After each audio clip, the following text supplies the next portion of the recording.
la TVCRA est au cœur des préoccupations des gens d'ici depuis plus de 45 ans. C'est donc un honneur pour moi de soutenir et de contribuer à l'essor de la télévision communautaire de la région des Appalaches. Bon visionnement.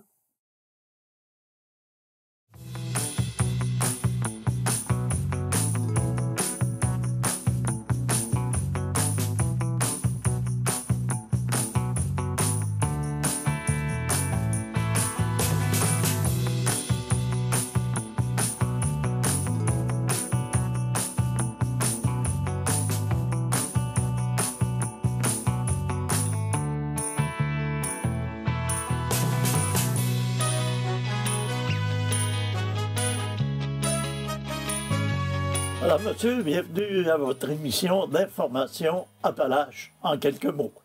Permettez-moi de vous souhaiter la plus cordiale des bienvenues à cette nouvelle saison, une série d'une trentaine d'émissions et plus. Alors, nous espérons que vous serez au rendez-vous. À tout seigneur, tout honneur, pour cette première émission, j'ai le plaisir d'accueillir la directrice générale de TVCRA, Madame Geneviève Cyr, qui va nous parler de la nouvelle programmation. Alors, Geneviève, bienvenue à nos micros. Oui, mais ça me fait plaisir. À votre antenne. Alors, une belle programmation pour la nouvelle saison. Ben oui, effectivement, je suis quand même contente d'être à nouveau ici. Ça s'en vient comme une de nos façons de faire là, pour débuter la rentrée. Donc, ben, peut-être commencer avec Appalaches en quelques mots. Donc, je suis bien contente que tu sois de retour, Nelson, à ton poste, à la barre de ton émission d'information. Et je voulais également te mentionner qu'on a eu plein de beaux commentaires sur ton émission. Surtout qu'en fait, tu fais un bulletin de bonnes nouvelles, ce qui est très apprécié là, des auditeurs. Alors, demeurer positif, c'est quand même important. Puis, ben, dans les émissions qui reviennent, on a bien sûr là, notre bingo salon. On a aussi l'émission Rencontre avec Thérèse de Sheffield. Donc, cette année, Rencontre est dans un tout nouveau décor qui a été réalisé là, par Signé Chantal, qui est Chantal Pomerleau. Donc, encore une fois, là, Thérèse vient recueillir les confidences là, des gens de notre région pour apprendre à les connaître un peu plus sous un autre jour, peut-être sur des éléments qu'on ne connaissait pas de leur vie. Puis, on a bien sûr là, le retour des avis de décès tous les jours, du lundi au vendredi, de 15h30 à 16h. Ça, c'est pour nos émissions qui reviennent. On a travaillé bien fort, puis on a beaucoup de nouveautés cette saison-là qui sont à venir. Donc, il y a Femmes des Appalaches, qui est une émission qui est animée par Gloria Membou Bensalou. Gloria, les gens l'ont vue au départ comme animatrice là, du bingo. Maintenant, elle développe sa propre émission. Donc, elle veut faire découvrir l'implication des femmes dans notre milieu. Donc, qu'est-ce que ces belles dames-là apportent là, par soit leur implication ou la réalisation de leur activité dans notre communauté. Donc, c'est vraiment là, varié sur le style de femmes que l'on va rencontrer là, tout au long de la saison. On a aussi une nouvelle collaboration avec la Corporation de développement communautaire, donc qui vient par sa directrice, Mélissa Pomerleau, animer le balado collectif de la CDC. Donc, dans cette émission-là, on reçoit les organismes communautaires, mais dans une formule balado, donc une formule qui est un peu plus intimiste. Puis, pour que ça soit plus beau visuellement, on a été faire un partenariat avec la boutique Essence, donc qui nous a prêté des éléments de décor, et Liquimeuble pour les équipements mobiliers là, pour le tournage de cette émission-là. Puis notre dernière nouveauté est un ancien animateur qui a décidé de revenir avec nous animer une série d'émissions. C'est ton ami Pierre Sévigny qui vient animer une émission qui se nomme « Bâtisseur d'un avenir vert et prospère ». Dans le fond, cette émission-là est réalisée en collaboration avec le pôle économique vert de Chaudière-Appalaches, qui est le PEVCA. Donc, c'est un regroupement des entreprises qui utilisent présentement ou qui vont utiliser les résidus miniers. Donc, on voit présentement là, un vent de changement sur notre région. Possiblement que toutes ces tonnes de résidus miniers-là auraient réellement une valeur. Donc, on en entend parler depuis plusieurs années. Mais il semblerait que présentement, on serait rendu là, à un peu Thetford 2.0, où toute cette utilisation là, de résidus miniers-là pourrait apporter de la richesse là, dans notre région. Fait que c'est ce qu'on découvre dans cette série de 14 épisodes. On est rendu à un point tournant là, dans ce dossier-là. Oui, dans le fond, ça fait plusieurs années qu'on en entend parler. Il y a eu beaucoup d'essais, beaucoup d'erreurs, mais présentement, on a des entreprises qui se bâtissent des usines, on a des entreprises qui utilisent déjà ça, puis on a des gens qui travaillent avec l'Institut de recherche scientifique à Québec pour développer des nouveaux projets. Là. Fait qu'il y a réellement un engouement, autant au niveau des partenaires financiers qui sont prêts à s'investir, mais aussi du gouvernement. Donc, c'est ce qu'on essaie là, de démontrer dans cette série d'émissions-là. OK. La grille horaire comme telle, par exemple, les avis de décès, c'est diffusé à quel moment? Bien, les avis de décès, c'est du lundi au vendredi de 15h30 à 16h. La grille horaire complète de toutes les émissions qui sont possibles d'être vues sur nos ondes et sur le site de Nous TV. Parce que présentement, on a développé un partenariat avec Cogeco, qui est en fait Nous TV, qui sont les diffuseurs de nos émissions. Mais sur cette grille horaire-là, on retrouve aussi les émissions produites par Nous TV, mais également par la télévision communautaire de l'Érable. Donc, on partage tous ensemble la grille horaire, ce qui est plus diversifié pour nos auditeurs. Puis, eux aussi là, fait une émission spéciale là, pour la rentrée.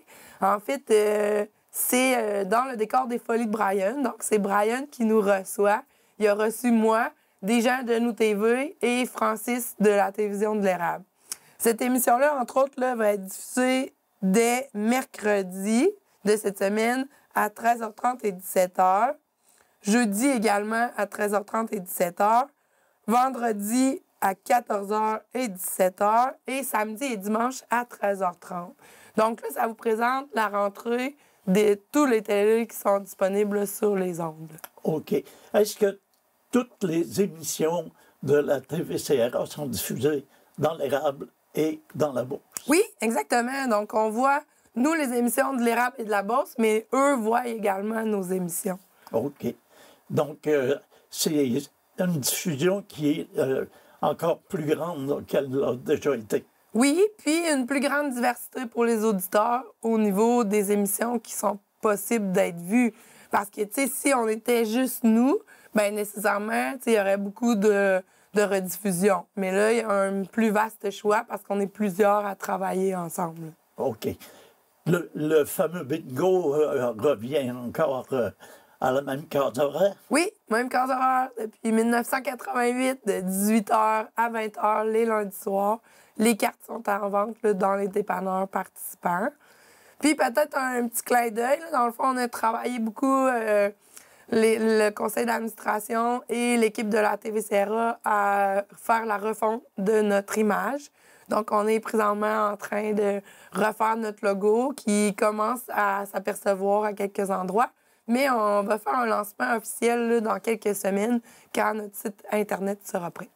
OK, parce que vous travaillez aussi sur un nouveau site Internet. Oui, bien, pour que ça soit plus agréable pour les auditeurs de nous suivre, parce que nos émissions sont diffusées sur le corps, mais également sur notre chaîne YouTube et éventuellement là, sur notre nouveau site Internet. Ça fait le tour de la nouvelle programmation? Il n'y a pas autre chose à ajouter de neuf? Bien, en fait, juste peut-être rappeler aux gens qu'on est la télé des gens d'ici. Donc, s'il y en a qui ont envie de s'investir ou qui ont des projets d'émission, bien, je les invite à me contacter. Là. Ça nous fait toujours plaisir là, de travailler des nouveaux concepts avec la communauté directement. Alors, Geneviève, merci beaucoup et on te souhaite une excellente saison. Si tu connais une excellente saison, on la connaîtra nous aussi. Alors, merci de t'être prêté à cette entrevue. Merci, puis ça me fait plaisir de vous retrouver. Alors, poursuivons notre bulletin d'information avec des nouvelles d'intérêt local et régional. Si au cours de la dernière semaine, les Thetfordois ont vu ou entendu un avion qui survolait la ville à basse altitude, il s'agissait tout simplement de prise de données nécessaires à la réalisation d'une étude géophysique.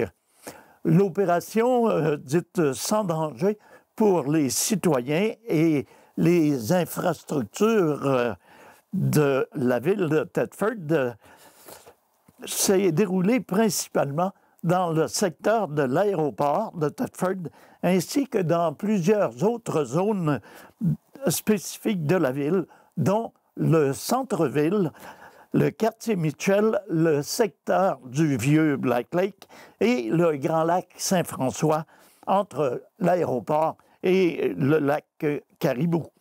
L'aéronef impliqué dans la réalisation de cette mission volait à basse altitude, c'est-à-dire entre 250 pieds et 1000 pieds du sol. La ville tient à rassurer la population que ces levées aéroportées étaient tout à fait normaux, bien que peu fréquents, ils sont essentiels pour collecter les données géophysiques nécessaires à la réalisation de l'étude. La géophysique aéroportée joue un rôle crucial pour la compréhension des structures géologiques, la gestion des ressources naturelles et l'aménagement de l'espace souterrain. Ces informations permettent de mieux planifier et gérer le territoire tout en garantissant une utilisation durable des ressources. Si toutefois vous aviez des questions ou des demandes d'informations supplémentaires sur cet exercice, vous pouvez vous adresser au service d'urbanisme et de développement économique de la ville de Thetford Mines. La députée de Lotbinière-Frontenac, Mme Isabelle Lecourt, a annoncé récemment l'octroi par M. le ministre Mathieu Lacombe d'une somme de 350 000 $ en 2024-2025 pour la restauration du patrimoine à caractère religieux dans Lotbinière-Frontenac. Ce soutien du ministère de la Culture et des Communications est accordé par le biais de 2 programmes du Conseil du patrimoine religieux du Québec, soit le programme visant la protection, la transmission et la mise en valeur du patrimoine religieux culturel, de même que le programme visant la requalification des lieux de culte excédentaires patrimoniaux, de même que des projets de restauration d'œuvres d'art, de biens mobiliers et d'orgues. Ce soutien gouvernemental permettra de favoriser la conservation et la mise en valeur de ces immeubles et biens immobiliers qui occupent une place importante dans le patrimoine culturel du Québec. En outre, cette aide favorisera l'enseignement, ou plutôt l'engagement, des communautés locales en mettant notamment en valeur leur importance historique, enrichissant ainsi le cadre de vie culturelle des citoyens et citoyennes des différentes régions concernées. À l'échelle provinciale, ce sont 83 lieux de culte comprenant des églises et d'autres bâtiments religieux historiques qui bénéficieront d'un soutien financier totalisant 25 millions de dollars pour l'année 2024-2025. Comme mentionné, pour Lotbinière-Frontenac, le projet retenu a été celui de l'église de Saint-Alphonse de Thetford Mines et ce projet vise à restaurer les fenêtres, les corniches et le clocher de l'édifice. Madame Isabelle Lecourt s'est dit heureuse de l'octroi de cette somme importante à l'église Saint-Alphonse. Cet édifice religieux a une valeur patrimoniale inestimable et représente un point de repère bien connu au cœur même de la ville. Sa restauration permettra de préserver son influence historique et culturelle dans la région de conclure Mme Isabelle Lecourt. Puisqu'il est question d'aide gouvernementale, mentionnons que le gouvernement du Québec a accordé un soutien financier totalisant 838 333 $ à Coalia et à Exterra Solutions Carbone pour leur projet d'économie circulaire dans la MRC des Appalaches. L'annonce a été faite par Mme Isabelle Lecourt au nom de la ministre des Ressources naturelles et des Forêts, Mme Maïté Blanchette-Vézina. Le projet de Coalia porte sur le développement et l'optimisation d'un procédé de concentration des minéraux critiques et stratégiques provenant des sols riches en métaux. Pour sa part, le projet d'Extra Solutions Carbone porte sur le développement d'un procédé éco-responsable et carboneutre de production de sulfate de nickel et de cobalt à partir des résidus miniers amiantés de Val-des-Sources, antérieurement Asbestos, et de Thetford Mines. Pour l'ensemble du Québec, ce sont 8 projets qui recevront une aide financière totale de 3 328 342 $. Mentionnons également que le début de travaux de construction de 48 logements sociaux et abordables pour des familles, des personnes aînées et des personnes seules à Thetford Mines. Il s'agit d'un investissement totalisant plus de 14 millions de $, investissements qui ont été annoncés vers la fin de l'été. L'annonce a eu lieu en présence de l'adjointe parlementaire du ministre de l'Éducation et députée de Lotbinière-Frontenac, Mme Isabelle Lecourt. La Société d'habitation du Québec accorde 8,1 millions de $ aux promoteurs pour la réalisation de leur projet d'habitation. Les promoteurs en question sont M. David Vincent, Mme Jessica Vincent de DJV Immobilier, ainsi que M. Raphaël Gagné de PPP. On ajoute également une mise de fonds dans l'achat du terrain. La ville de Thetford Mines a accordé pour sa part un crédit de taxe pour une durée maximale de 35 ans. Ce nouveau complexe de 48 logements sociaux et abordables d'une chambre à coucher sera réparti en 2 bâtiments de 24 logements situés à l'arrière du restaurant Saint-Hubert. Ils seront accessibles aux personnes à mobilité réduite et un ascenseur sera installé dans chacun des bâtiments. De plus, les résidents pourront profiter de plusieurs installations comme la climatisation, des fenêtres triple vitrage ainsi qu'une isolation supérieure. Des bornes de recharge pour les voitures électriques seront également disponibles. La rentrée scolaire est chose faite depuis quelques jours et à cet effet, le Centre de services scolaires des Appalaches tenait une conférence d'information à laquelle nous avons assisté. Rejoignons donc l'équipe de TV-CRA et le directeur général du Centre de services scolaires des Appalaches, M. Jean Roberge. Bonjour à tous, merci d'être là. Donc, je trouvais ça important de vous inviter. Je pense que c'est une première.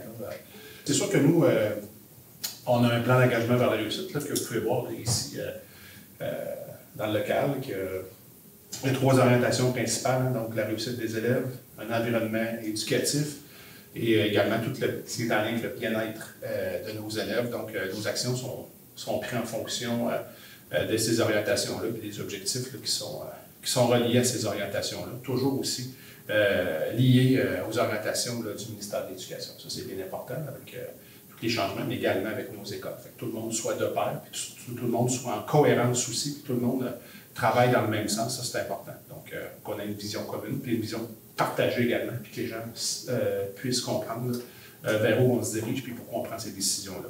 Donc, le document se retrouve également là, sur le site web de notre organisation. Puis merci la semaine dernière de l'avoir partagé. On a un nouveau site Internet qui est plus convivial, qui va faciliter, en tout cas on l'espère, la vie de tous les gens qui sont impliqués là, de près ou de loin là, avec notre centre de service. Donc, c'est le point que je voulais amener de ce côté-là avec le PAVR. Un des enjeux les plus importants, c'est en lien avec la pénurie de personnel. Donc, de ce côté-là, je voulais faire part un petit peu de façon plus régionale, qui concerne notre centre de service scolaire, la situation concernant les enseignants, également le personnel de soutien et les professionnels aussi. Donc, dans un premier temps, là, je tiendrai à vous dire que la situation est quand même positive, je vous dirais. À l'heure actuelle, c'est un peu particulier de vous dire ça, mais où on a le plus de défis au niveau du recrutement, c'est pour des postes en remplacement au niveau de l'éducation physique au primaire. Il y a déjà eu une époque où il y avait plusieurs enseignants d'éducation physique de disponibles. Voyez-vous, on a trois postes de disponibles. Avant de venir vous voir, j'étais avec mes directions là, au niveau des ressources humaines et ça regarde très bien qu'on soit en mesure de combler ces postes-là. Également, on a besoin d'un poste au niveau du primaire, un enseignant titulaire de classe. Au niveau du secondaire, il y a seulement là, un poste à temps plein au niveau d'un remplacement et un poste également, là, je dirais à peu près à 75% de tâches là, qui manquent à combler. Du côté de la formation générale des adultes, c'est complet. Donc, on n'a pas de besoin de ce côté-là. Je dirais qu'au niveau de la formation professionnelle, actuellement, il y a 3 postes qu'on doit combler. Donc, 2 qui sont reliés au niveau du soutien informatique. Donc, le soutien informatique, c'est un cours qu'on offre, je vous dirais, depuis 4 ans, mais l'augmentation de clientèle est assez fulgurante. Donc, il manque un poste à temps plein, un poste à peu près là, à 28 %. Et également, là, dans un autre secteur qui est le dessin de bâtiment, il manque un enseignant à 50 % de tâches environ. Au niveau du service de garde, écoutez, là, les premiers chiffres que j'ai eus la semaine dernière, j'étais beaucoup plus nerveux de ce côté-là. Je vous dirais qu'actuellement, il manque seulement 2 personnes au niveau du service de garde. Donc, une personne à 26 heures, puis un autre là, à 9h34 là, par semaine. Donc, c'est quand même très bien. Là, et ces gens-là aussi, au niveau du service de garde, vont faire de l'aide à la classe. Là. Ça, c'est un ajout chez nous. Donc, les gens vont faire du service de garde, mais ils vont également offrir un soutien aux enseignantes là, lors des périodes d'enseignement. Les 2 points majeurs, c'était au niveau du personnel de soutien, c'était les suivants. Il y a également des enjeux en lien avec les surveillants d'élèves. Donc, les surveillants d'élèves, on a 2 types de postes, des plus de 15 heures et des moins de 15 heures. Donc, de ce côté-là, là, il manque quand même une dizaine de surveillants globalement au sein de l'organisation. Et ça, ben, on travaille fort là, pour combler ces postes-là. C'est sûr qu'il y a une augmentation de postes aussi au cours des dernières années. On est en mesure d'augmenter le nombre d'heures. Fait que c'est quand même positif de ce côté-là. Donc, au niveau là, des élèves, globalement, il y a une augmentation de clientèle. Donc, on parle d'environ, là, je vous dirais, 115 élèves de plus. Au niveau du secteur jeune. Donc, secteur jeune, ça inclut le préscolaire, le primaire et le secondaire. Je vous dirais qu'au primaire, la clientèle est stable. Mais au secondaire, on a quand même une augmentation de clientèle, je vous dirais, là, de 125 élèves. Donc, c'est intéressant.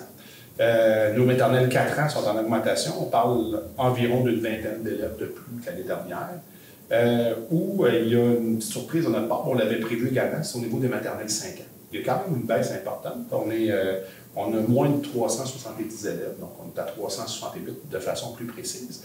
Puis les cohortes des dernières années étaient plus à 440, 450 élèves. Donc on peut prévoir une baisse on peut expliquer ça par une baisse de natalité.